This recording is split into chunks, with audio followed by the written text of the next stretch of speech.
बिस्मिल्लाहिर्रहमानिर्रहीम। अक्सर आप लोग कोई पौधा ख़रीदने जाते हैं नर्सरी में, फलदार पौधा या फूलदार पौधा, तो आप देखते हैं कि नर्सरी में जो पौधे लगे होते हैं बहुत ही तरोताज़ा बेहतरीन उनकी ग्रोथ होती है, लश ग्रीन और ख़ूबसूरत। और वही पौधे जब आप घर ले आते हैं तो वो उस तरह परफॉर्मेंस नहीं देते, मुरझा जाते हैं या ख़राब हो जाते हैं। तो नर्सरी वाले जो है वो मिट्टी किस तरह तैयार करते हैं जिसमें पौधों की ग्रोथ जो है वो इतनी बेहतरीन होती है और पौधे जो हैं वो इंतहाई तरोताज़ा और खुश रहते हैं।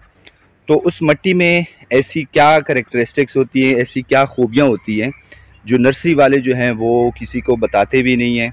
ये कौन सा सीक्रेट है और ये मिट्टी जो है ये किस तरह तैयार करते हैं, तो ये आज की वीडियो में हम इस पे बात करेंगे। तो अब आते हैं मिट्टी बनाने की तरफ कि जो नर्सरी वाले हैं वो कौन सी मिट्टी तैयार करते हैं जिसमें पौधे इतने खुश रहते हैं। तो मैं आपको बता दूं कि सबसे पहले तो मिट्टी की जो है हमारे पास 3-4 किस्में हैं। एक तो जिसको हम क्ले, चिकनी मिट्टी जिसको हम कहते हैं, इंग्लिश में इसको क्ले कहते हैं। ये मिट्टी इस तरह होती है कि इंतहाई सख्त, जब खुश्क हो जाती है इंतहाई सख्त कंक्रीट की तरह सख्त हो जाती है और इसके जो पार्टिकल्स होते हैं, दाने, वो इंतहाई बारीक होते हैं। वो जब खुश्क हो जाते हैं तो वो बिल्कुल एक दूसरे के साथ ऐसे मजबूती से जुड़ जाते हैं कि उनको तोड़ना जो है वो बहुत मुश्किल होता है। उनमें पानी उसमें बहुत मुश्किल से उसमें जज्ब होता है। अगर आप उसको पानी दें, ओवर इरीगेट करें तो पानी जो है उसमें खड़ा रहता है। अच्छा, दूसरा जो है वो है सैंड, रेत। उसके जो पार्टिकल्स होते हैं या उसके जो ज़रात होते हैं वो काफ़ी मोटे होते हैं और वो जो है एक दूसरे के साथ पेवस्त नहीं होते। आप उनको कम्पैक्ट नहीं कर सकते इस तरह, और उनमें पानी जज़्ब करने की सलाहियत बहुत ज़्यादा है। उनमें आप पानी उसको इरीगेट करें तो पानी जो है वो सारा नीचे चला जाता है, उसमें पानी ठहरता नहीं, इसलिए वो पौधों की नशोनुमा के लिए बिल्कुल भी मौजू नहीं है। और तीसरी जो किस्म जो हमारे पास है वो है सिल्ट, जिसको हम भल मिट्टी कहते हैं या नहरी मिट्टी जिसको हम कहते हैं। इसके जो पार्टिकल्स हैं वो जो सैंड के पार्टिकल्स हैं, रेत के, उससे छोटे होते हैं, जबकि जो चिकनी मिट्टी के जो पार्टिकल्स होते हैं उससे बड़े होते हैं। और ये सबसे मौजूद तरीन मिट्टी होती है किसी भी पौधे की नशोनुमा के लिए।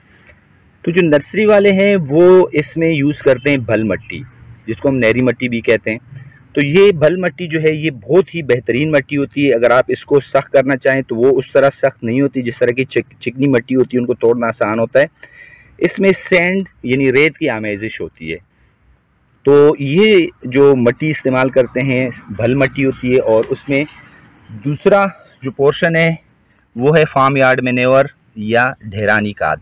लेकिन ढेरानी खाद आप जो इस्तेमाल करेंगे वो वाली खाद इस्तेमाल करेंगे जो कम से कम 6 महीने पुरानी खाद हो। आप ताज़ा खाद जो है वो आप बिल्कुल भी इस्तेमाल नहीं करें। वो फ़ायदे के बजाय जो नए पौधे होते हैं, जो छोटे पौधे, उनको वो नुकसान पहुँचाते हैं और आपके पौधे जो है वो सूख जाएंगे। तो ये दो अज्जा जो हैं, बल मिट्टी और ढेरानी खाद, ये दो अज्जा जो हैं ये इस्तेमाल करते हैं। अब उनका तनासुब इनकी का है, इनका तनासुब जो है अगर मैं उनके हिसाब से बोलूँ तो तकरीबन 70% जो है ये भल मिट्टी होती है और उसमें 30% जो है 30% जो है ये ढेरानी खाद वो इस्तेमाल करते हैं।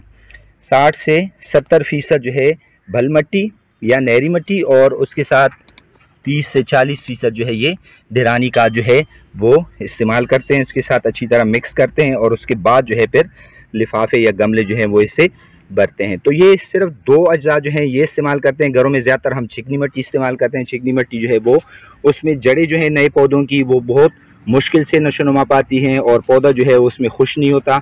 इसलिए अगर हम जो नर्सरी से पौधा ले जाते हैं, जिस तरह मैंने पहले जिक्र किया था, वो अगर हम घर में गार्डन में लगा देते हैं या कहीं और लगा देते हैं और वो मिट्टी जो है वो चिकनी मिट्टी हो, तो वो जो है फिर उसमें उसकी रूट्स जो हैं वो जा नहीं सकते, उसमें तरक्की नहीं कर सकते, उसमें पानी जज़ब करना उनके लिए मुश्किल हो जाता है, खुराक उठाना मुश्किल हो जाता है उस चिकनी मिट्टी से।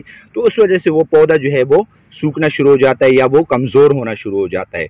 तो गार्डन में भी आप अपनी जो बल मिट्टी है ये इस्तेमाल करें और गमलों में भी आप अगर ये इस्तेमाल करेंगे, ये मीडिया जो है 70% तकरीबन बल मिट्टी और उसके साथ 30% पुरानी ढेरानी खाद जो है, तो फिर जो आपके पौधे हैं वो इंतहाई खुश और तरोताज़ा रहेंगे। उनको खुराक भी मैसर होगी ढेरानी खाद की वजह से और उनमें बल मिट्टी की वजह से जड़ों की नशोनुमा में भी आसानी रहेगी।